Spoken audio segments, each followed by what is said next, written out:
Ao anatin'ny fifampitrotrana am-bavaka indray isika izao koa asaiko ampitiavana ianao fa iombona amin'izany fiaraha-mivavaka izany isika.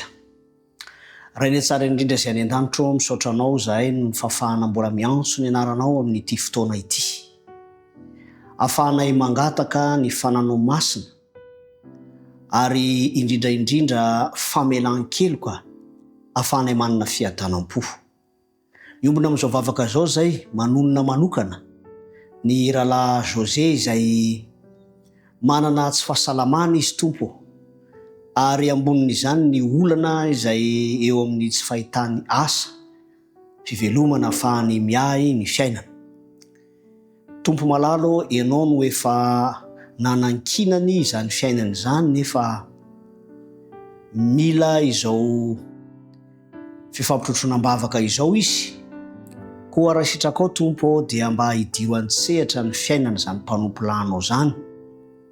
Ny fanandramana efa niarahany taminao tamin'ny lasany mba ho toky ho anay fa hanao eny mihoatra lavitra noho izay efa tamin'ny lasa azy ianao amin'izao sisa izao ho an'izany mpanomponao zany.